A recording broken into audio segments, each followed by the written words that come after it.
A graça e a paz, poder sentar os irmãos. Louvo a Deus por essa oportunidade de estar aqui mais uma vez, compartilhando com os irmãos a palavra de Deus. Que alegria estar aqui nessa igreja amada. E eu estava ali assentado, ouvindo o pastor Tiago dando uma chamada, uma exortação, com edificação. O sofá é muito confortável, queria ficar sentado, ouvindo. E canções que quebrantam o nosso coração, canções que nos eleva diante de Deus. Isso é a música que glorifica a Deus. É quando o seu espírito é quebrantado pela palavra, pelo hino, pelo louvor, e você se sente à vontade diante de Deus para levantar suas mãos, para glorificar a Deus, para bendizer o Senhor. Quando eu venho para a igreja, eu venho para cultuar a Deus. Eu venho para adorar a Deus. E todas as vezes que eu estou adorando a Deus, vem aqueles pensamentos, aquela preocupação com a minha casa, com o portão, com a chave, com o gás, com a televisão, com o fogão. Isso não é de Deus. Você deve concentrar-se no culto que você está prestando a Deus.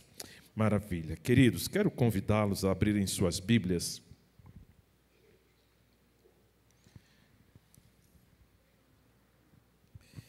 Quero convidá-los a abrirem suas Bíblias, queridos, em Josué 24, 11.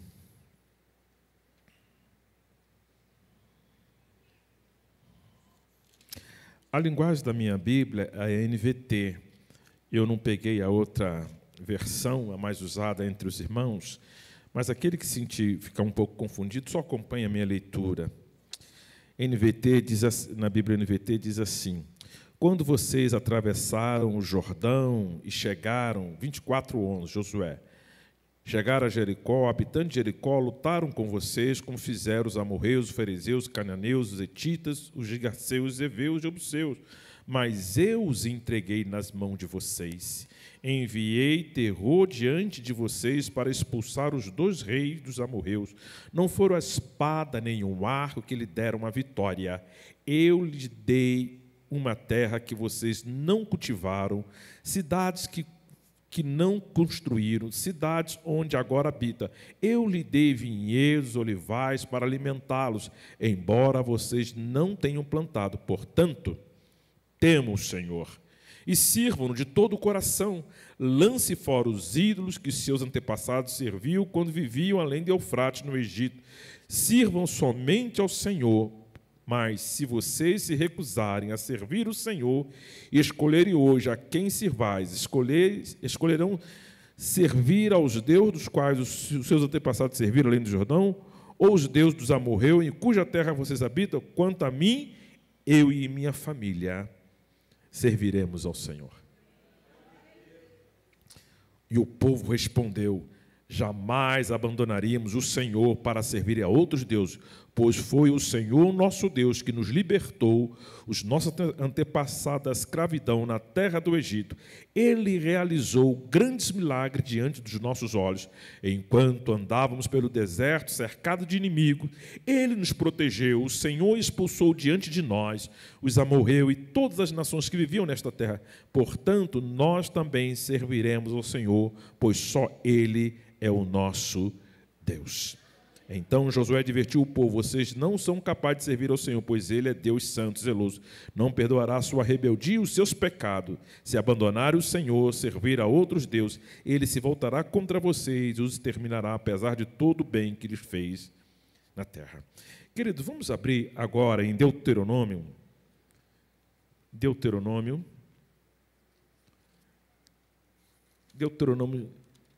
6, ou melhor, e Deuteronômio eu vou deixar aberto lá e vou citando. Juízes capítulo 2. Juízes capítulo 2.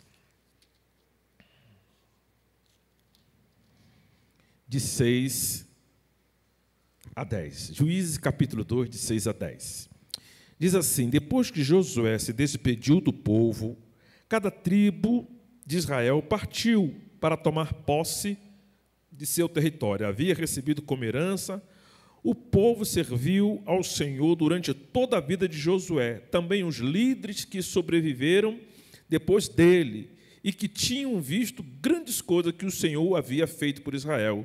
Josué, filho de Num, servo do Senhor, morreu.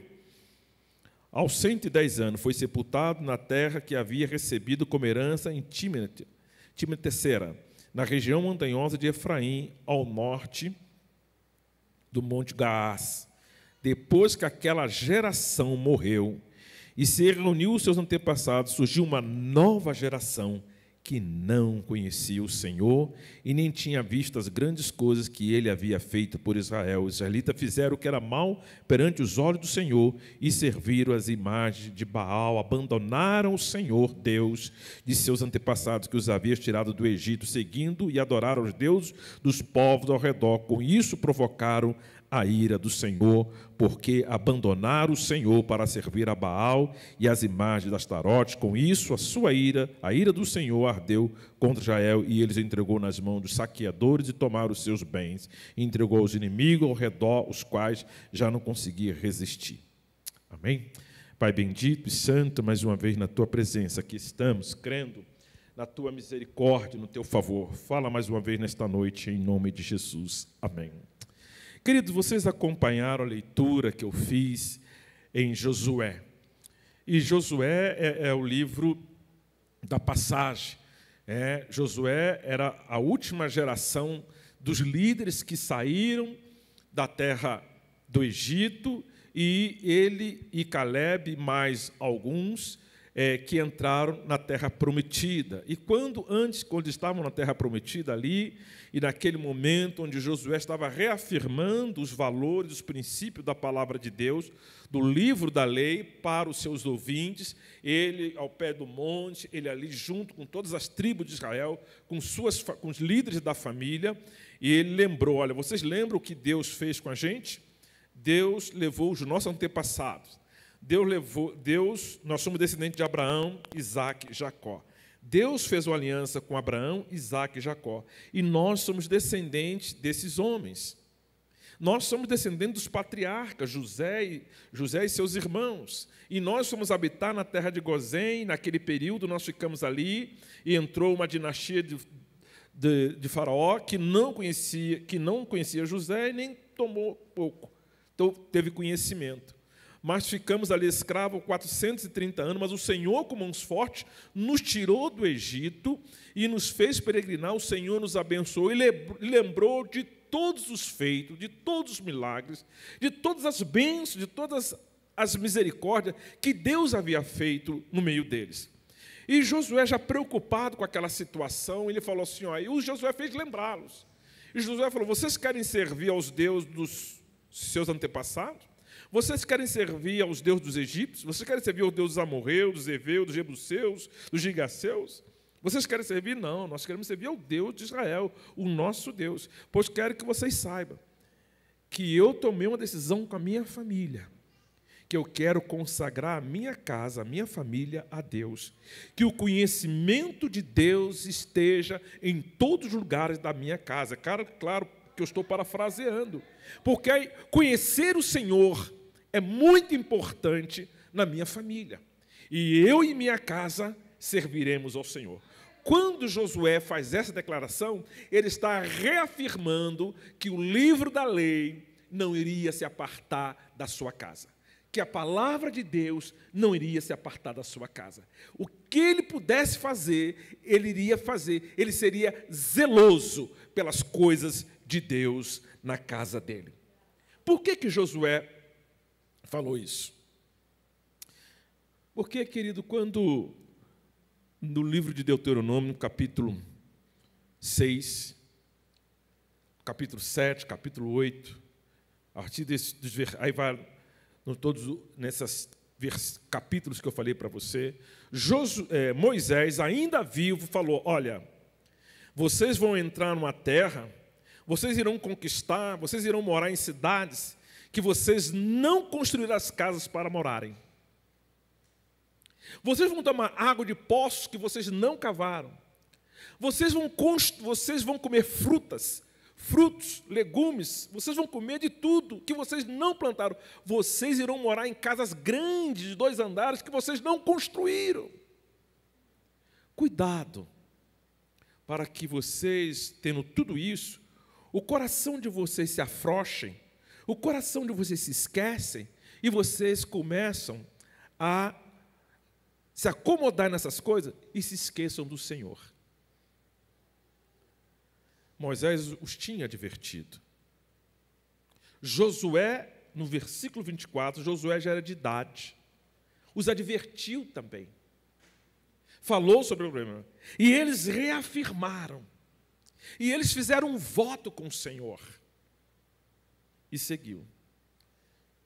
Querido, nós vivemos numa sociedade extremamente materialista. Nós vivemos num mundo que é uma orquestra para destruir, para desestruturar a família. Tudo é feito para atacar a família. Não é preciso falar com, certamente, o pastor Tiago, o Ângelo, e os professores, os irmãos aqui, os pastores, os obreiros, estão vendo televisão e sabem como é que as coisas estão. Está difícil, eu falei para os irmãos que eu trabalhei com escola quase boa parte da minha vida.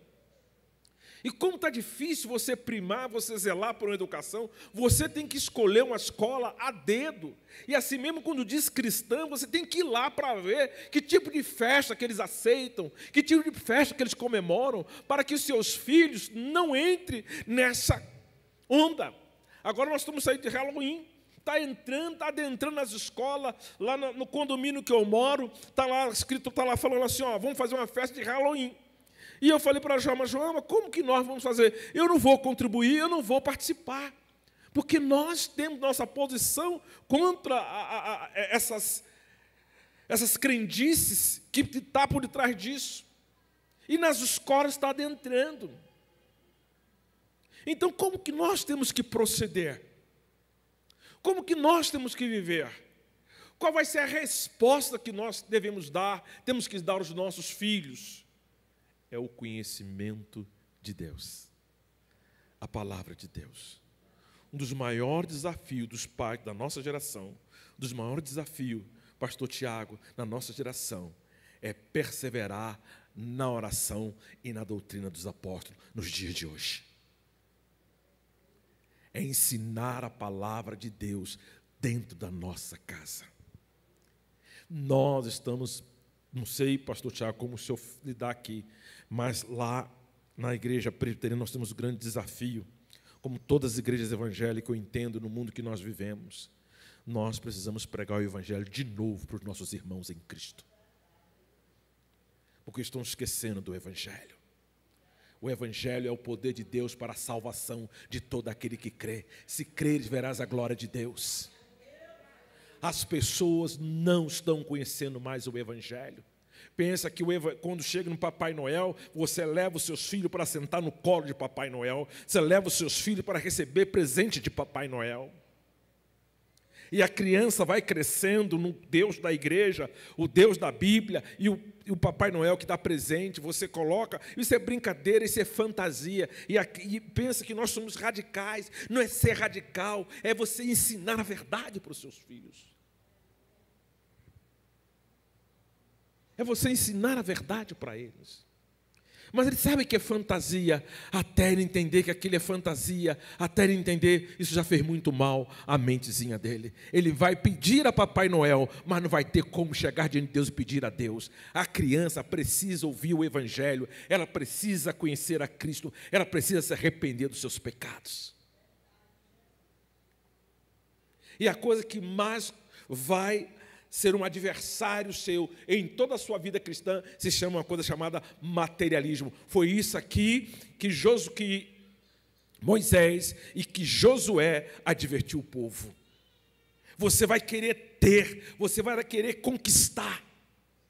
Em 1700, em 1800, em 1900, os Estados Unidos foi a nação que mais enviou missionário para o mundo. A Inglaterra, 1700, quando os colonos ingleses chegaram para os Estados Unidos, colonizaram, houve um avivamento, um despertamento na década, em 1700, em 1800. John Owen, Jonathan Edwards, homens na Inglaterra e nos Estados Unidos que inflamaram aquela nação. Queridos, Mas quando chegou após a Segunda Guerra Mundial, na década de 60, a grande liberação sexual, na década de 70, os grandes movimentos avivalistas, de despertamentos, as grandes concentrações, na década de 90, mas quando chega no ano 2000, há uma decadência moral, espiritual nos Estados Unidos, na Europa, de fazer dó. Sabe por quê? Porque o materialismo tomou conta. Eu tenho que trabalhar, eu tenho que conquistar, eu tenho que ter as coisas, eu preciso de diploma, eu preciso de concurso, eu preciso de tudo.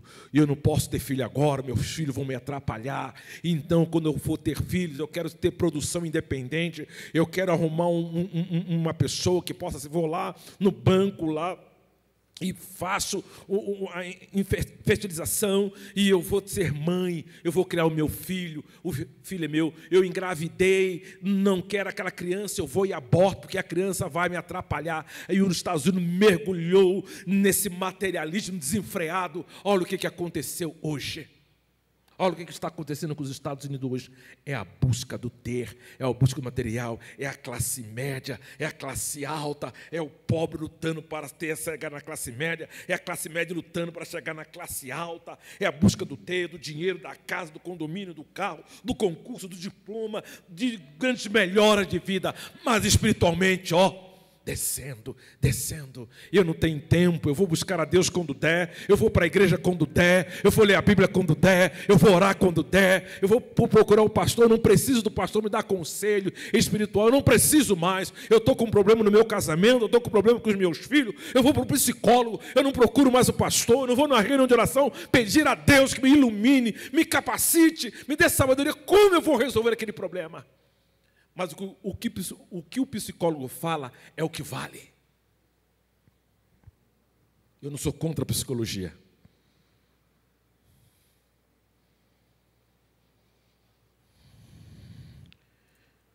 Quando nós estamos em crise, querido, o primeiro conselho que dão para você, procura uma ajuda lá fora.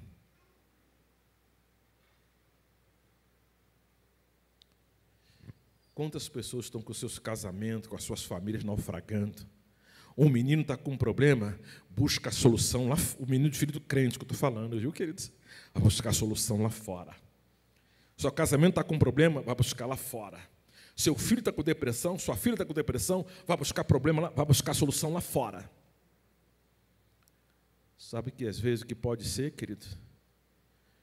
Pode ser falta da palavra de Deus, que não está gerando fé no coração do seu filho, da sua filha, na sua vida, no seu casamento. Está faltando fé, conhecimento de Deus. Às vezes o problema do seu filho é a sua falta de tempo, que está gerando nele muitos vazios, muitas crises. Às vezes o que está faltando na sua vida, no seu casamento, é você colocar em prática o conhecimento de Deus. É você ser mais tolerante, é você ser mais pacífico, é você ser mais manso, é você ser mais humilde, é você ser mais cooperador. O seu problema é espiritual, não, antes de ser psicológico, antes de ser emocional, o seu problema é bíblico.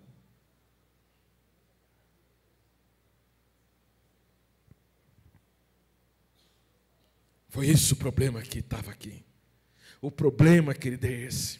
Às vezes eu vou para a terapia de casais, aí eu passo 4, 5, 6 meses numa terapia de casal para eu descobrir que o meu problema é o meu egoísmo. Eu fico 6 meses fazendo uma terapia para descobrir que o meu problema é o meu egoísmo. Que o meu problema é o meu individualismo. Que o meu problema é preguiça. Que o meu problema é falta de foco. Que o meu problema é falta de direção. Que o meu problema eu não sei dizer não. Eu fico esse tempo todo de uma coisa que Deus vem falando para você. Josué, se você quiser fazer prosperar esse povo, e se você quiser fazer crescer a sua vida, você tem que ler este livro, mas você não pode apenas ler esse livro, você tem que meditar nesse livro. Uma coisa é ler, outra coisa é meditar. Tem gente que lê a Bíblia todinha durante um ano, mas a vida não muda nada durante um ano. O que está faltando, querido, é meditar na palavra de Deus. É você parar e pensar, e pegar aquelas verdades do Evangelho, pegar aquelas verdades e jogar para dentro da sua vida. Você está sendo invejoso? Será que eu não estou com um pontinho de inveja? Eu estou sendo um marido amoroso, lá em Pedro, 2 Pedro 3, de 1 a 7. Marido, tratai as vossas mulheres com ternura, com brandura, para que as vossas orações subam diante de Deus. Será que eu estou sendo brando com a minha família? Será que eu estou tendo paciência em sentar com meu filho e ouvir o coração dele? Será que eu estou lendo a Bíblia com meu filho? Eu estou ensinando a palavra de Deus? Não ponha na sua cabeça que quem ensina as Escrituras para os seus filhos, para a sua família, é a igreja. A igreja ela vai ser um reforço, um ambiente onde eles congregam e vêm. Quem ensina a palavra de Deus para os filhos são os pais. Por que nós vivemos uma geração, querido, egoísta? Uma geração que não respeita pai, que não respeita mãe. Uma geração dura, insensível. Uma geração que não valoriza. Uma geração que rompeu com os valores, com os princípios morais. Talvez você pega os adolescentes dessa geração, desses jovens dessa geração, boa parte deles, queridos, aceita a questão do homossexualismo como normal. O que tem? Eles não sabem construir convicções das Escrituras Sagradas. As convicções das Escrituras Sagradas, do Evangelho. O Evangelho é mais do que a doutrina, o Evangelho é uma pessoa. O Evangelho é Jesus. Então, querido, o texto que eu li falou para os irmãos: Ângelo, quando os seus filhos nascerem, nunca deixe de ler o livro desta lei para ele de dia e de noite, todos os dias. Quem tem que ensinar a palavra de Deus para eles é você e sua esposa.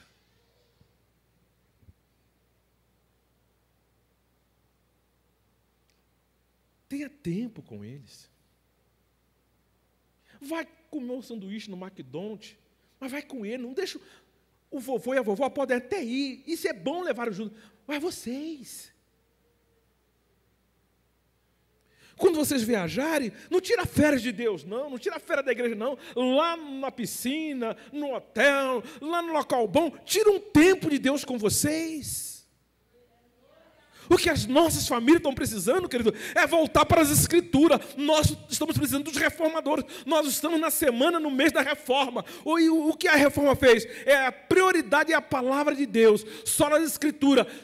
Só a Escritura é você entender que as Escrituras é a única regra de fé e prática para conduzir minha família, meu casamento, meu trabalho, meus relacionamentos, em tudo na minha vida. As Escrituras é soberana.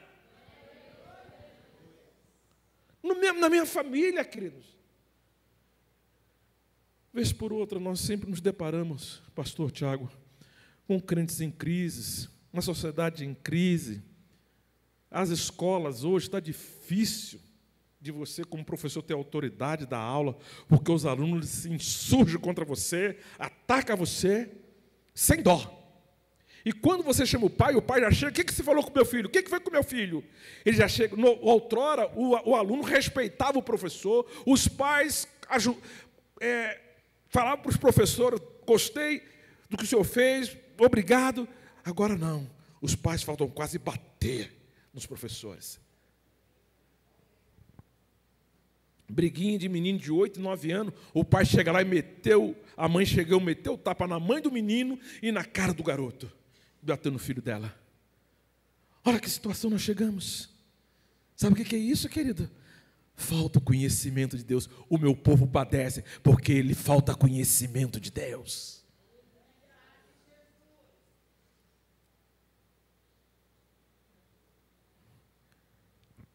A gente chega, e o texto agora, eu quero caminhar para o segundo texto. O problema foi o materialismo, que o povo se ocupou, o povo ficou maravilhado, o povo gostou, o povo achou maravilhoso. Olha que nós conseguimos, nós vivemos numa sociedade, querido, líquida, rápida, uma sociedade de ontem. Vários sociólogos, vários psicólogos têm feito leituras maravilhosas da sociedade que nós vivemos. Uma sociedade rápida, que é tudo pronto, que é tudo para ontem. A comodidade. Está tudo fácil hoje, queridos. E as pessoas se acomodaram. Eu, como pai, ainda enfrento o desafio. Domingo é dia do Senhor. Eu ensino para as minhas filhas na igreja do Senhor, mas que desafio que eu tenho para botar na cabeça dos pais da igreja que eu sou pastor, que domingo é dia do Senhor. Ele vai assistir o Flamengo e o Corinthians. Ele vai assistir Fórmula 1. Ele vai para a campanha de Beltrano e Ciclano, levantar, ficar com ódio, xingar um, xingar outro. Ele, quando passou a ser adorador de homem, idolatria.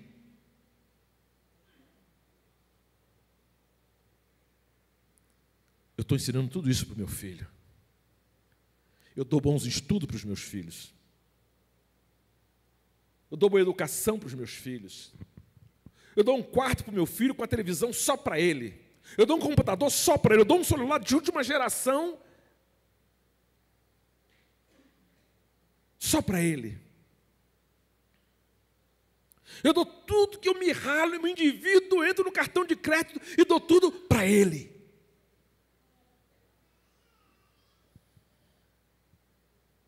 Eu me esforço para dar para ele o melhor. Eu só me esqueço de dar para ele o fundamento da vida dele, o conhecimento de Deus. É isso que vai torná-lo um homem, uma mulher que teme ao Senhor. Falei para as minhas filhas, eu sempre falo com elas, e hoje uma das minhas filhas, ela dá aula lá na Estrutural, e ela estava falando para os alunos dela, não falei nada para ela, eu fiquei, e ela dando palestra, ensinando para os meninos, eu falei assim, minhas filhas, seu pai é pobre, eu vou deixar duas coisas para você. Primeira coisa, o temor a Deus. A segunda coisa, a educação. Eu não vou me esforçar para te dar roupa de marca. Se eu tiver condições de te dar, eu vou te dar. Eu não vou me esforçar para encher o seu guarda-roupa de vestido que você nem vai vestir, de sapato que você nem vai calçar. Eu só tenho meninas, eu tenho 4. Falei para elas, mas uma coisa eu vou fazer com que você aprenda, o temor a Deus. E a outra coisa que eu vou fazer para você, minha filha, o que depender de mim, eu vou dar estudo para você. Vou dar uma escola boa para você e vou participar da sua agenda escolar do começo ao fim. Eu vou participar das reuniões, eu vou conversar com os professores, eu vou estar lá. E por felicidade, por graça de Deus, Deus me deu a oportunidade de estar na direção do Centro Presbiteriano de Educação quando existia aqui. Foi lá que conheci esse jovem abençoado, o Ângelo. O pai já conhecia, a mãe, e depois ele foi estudar lá. Eu tenho um carinho especial muito grande por essa família. E as minhas filhas, eu levava e buscava as minhas filhas. Eu via as minhas filhas crescerem. E como pastor presbiteriano, nós temos direito à bolsa lá no Mackenzie.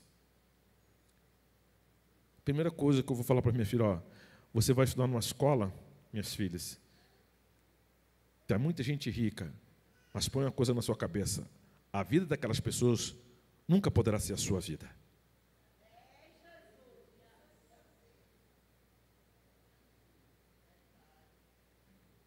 E elas estudaram lá, se formaram lá. Até a universidade, até o curso de mestrado, elas têm bolsa garantida. eu me preocupava diante de Deus e eu pedia a Deus: Senhor, me abençoe, me ajude, para que eu possa dar o temor do Senhor para as minhas filhas e educação para as minhas filhas. Eu não tinha condições de pagar uma escola para minhas 4 filhas. Escola pública, particular, tem muitas escolas públicas, querido, que são uma verdadeira bênção. Tem umas diretoras que fazem a diferença nessas escolas públicas aqui. Uma bênção. Mas, infelizmente, tem muitas. E as piores coisas, querido, que as minhas filhas viram, não foram de escola pública, foi de escola particular. Os pais têm que acompanhar os seus filhos na escola particular. E eu acompanhei as minhas filhas. Me esforcei para acompanhar minhas filhas. Eu levava e buscava as minhas filhas. Tem 20 anos que eu busco e levo as minhas filhas. 26 anos que eu busco. A minha mais velha está com 28, é advogada. Tem 27 anos que eu estou nessa caminhada de levar a filha e buscar, levar a filha e buscar, levar a filha e buscar. E eu ainda inventei de ter 4 filhas. E a última, era a diferença delas para as mais velhas de 14, 15 anos. Aí eu me arrebentei mesmo, vou ficar levando filho até ser avô. Um colega meu, pastor, chegou na minha igreja e falou assim: pastor, eu pensei que fosse sua neta. Eu falei: ainda é minha filha, graças a Deus. E tem uma filha que está para casar, ainda estou levando a filha para a escola. Aí depois que a filha casa, tem filho, o neto, não, sogro, vou lá levar minha filha lá. Vou continuar levando o filho para a escola, neto para a escola. Então, queridos, essa é a graça de Deus. Mas tem um problema, querido. Lá de Josué, no capítulo 2 de Juízes, veio uma geração, pastor Tiago, que não conheceu o Senhor, nem os seus feitos, nem a sua palavra, nem os seus milagres. Por quê? O que aconteceu, meus irmãos, com essa geração? O que aconteceu que esses filhos, essa terceira geração, não conheceu o Senhor? Josué morreu e aquela geração que estava com Josué morreram. E veio uma segunda geração. Era a geração que teria que dar continuidade ao ensino, ao temor do Senhor. Devia ensinar o Senhor, mas essa segunda geração não conheceu o Senhor também. Desprezou o Senhor, se ocupou com as coisas do presente século. E a terceira geração que nasceu, nem sabia quem era Deus, abandonou o Senhor, eles adoraram a outros deuses, eles adoraram a Baal, sacrificaram a Baal, e foram buscar os deuses das nações que Deus os havia aconselhado, exortado para que eles não buscassem. Abandonaram o Senhor para servir a Baal e as imagens de Astarote.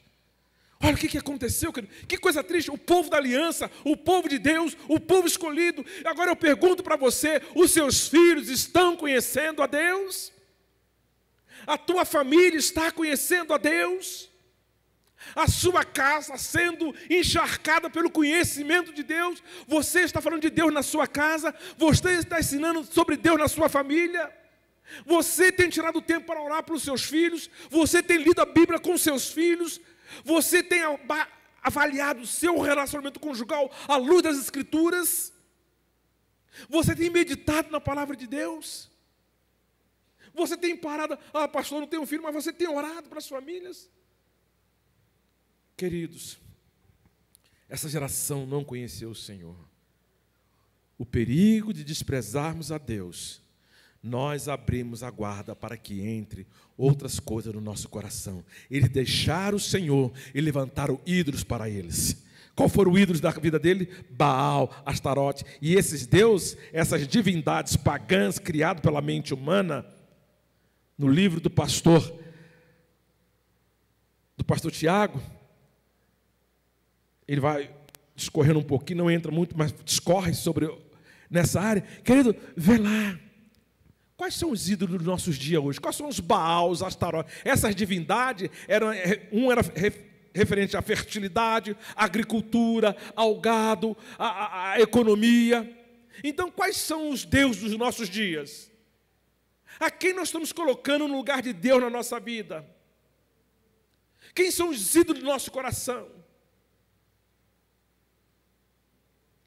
Às vezes, querido, é a sua beleza estética.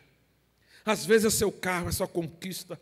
Às vezes é você estudar para ter um lugar melhor na sociedade. E não é errado você estudar, não é errado você dar um conforto para a sua família, não é errado você dar presente, não é errado você fazer isso, não é errado você buscar e conquistar melhor para a sua família. Errado é quando você esquece de Deus. Errado é quando você não se lembra de Deus. Errado é quando você não procura Deus. Segunda coisa, quando você se esquece de Deus e você vai deixando Deus aos poucos e você vai misturando a verdade de Deus com a verdade do mundo, a verdade dos seus ídolos, a verdade com a vontade de Deus. Aí você vai misturando, a tendência a enfraquecer a verdade daqui. Você vai substituindo. Você vai fazendo dos seus filhos o seu ídolo. Você vai fazendo do seu cônjuge o seu ídolo. Você vai fazendo, querido, do seu time de futebol o seu ídolo. Você vai fazendo do seu candidato político o seu ídolo. Você acha que quando ele for eleito, ele vai lembrar de você, vai te dar um cargo, ele vai te ajudar, e você luta, briga, chora, divide no meio dos irmãos por uma pessoa, e daqui a pouco ele nem sabe quem é você. Nem lembra de você. Você tem que lembrar de Deus. Se Deus não abrir a porta, querido, é em vão. Se Deus não for na frente, é em vão. Se Deus não abrir a janela do céu, é em vão. Se Deus não visitar a tua casa, é em vão. Se Deus não te capacitar, é em vão. Se Deus não te ajudar, é em vão. O conhecimento de Deus. Em último, terminando, queridos, lá em Deuteronômio, capítulo 6. Bem rapidinho, diz assim: estes são os mandamentos, os decretos, os estatutos que o Senhor, seu Deus, te entregou para lhe ensinar. Não deixe de cumpri-lo na terra que em breve vocês possuirão, vocês, seus filhos e seus netos.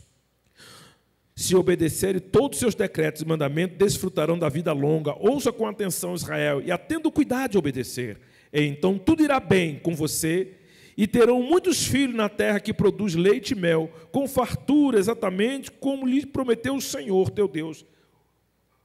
A primeira observação do Senhor. Ouça, ó Israel, é o Shema, é a exortação central.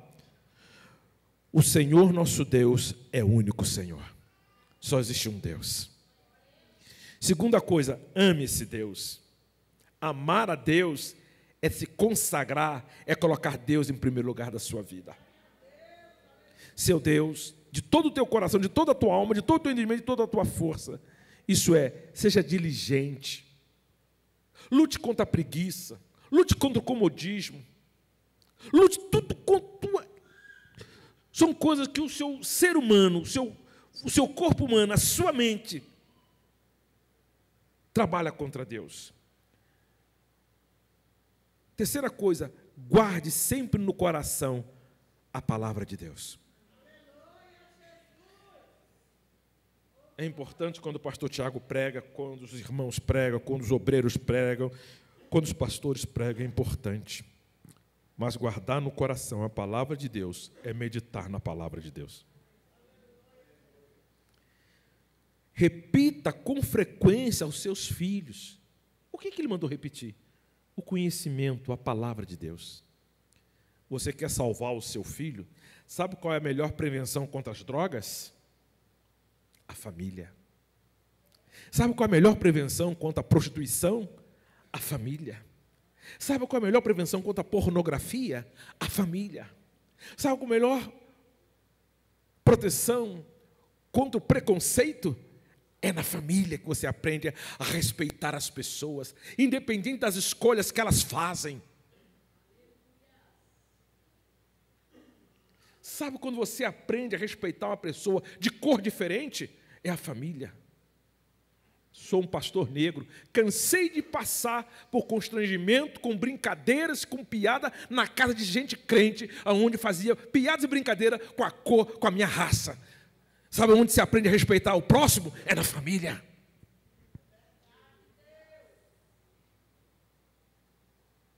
Sabe onde eu conheci uma pessoa que tem um peso diferente do meu, uma altura diferente minha, um peso diferente do meu? É na família.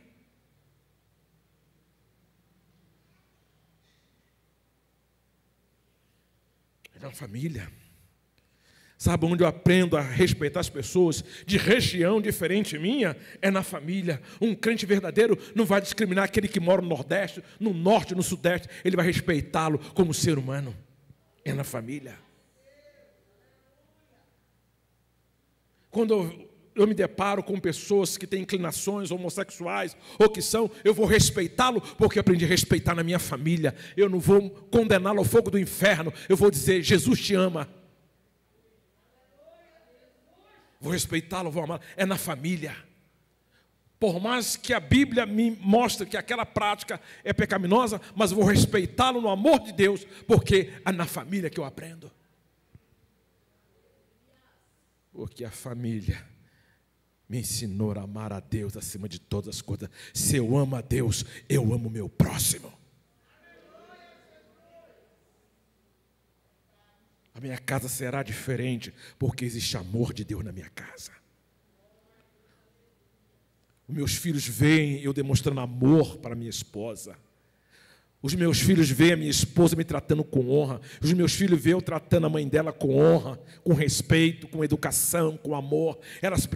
Os nossos filhos precisam ver Deus na nossa casa.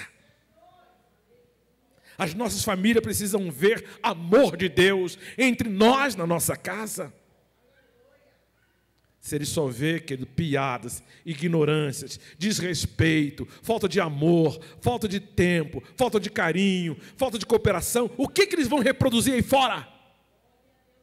Que lar é esse? As pessoas, querido, quererão vir para a igreja, porque o meu pastor, o meu vizinho, ele é uma pessoa diferente. Qual a igreja? Onde você está? O meu povo será conhecido como um povo que ama a Deus. Amar a Deus não é de boca, amar a Deus é com a vida, com a atitude, comportamento, com a mente, coração, com a palavra. As minhas atitudes têm que refletir as minhas palavras, as minhas palavras têm que refletir nas minhas atitudes. O conhecimento de Deus transformará a minha vida e a minha casa sempre. Amém? Obrigado, pastor. Obrigado, anjo. Que Deus abençoe. Vamos ficar em pé.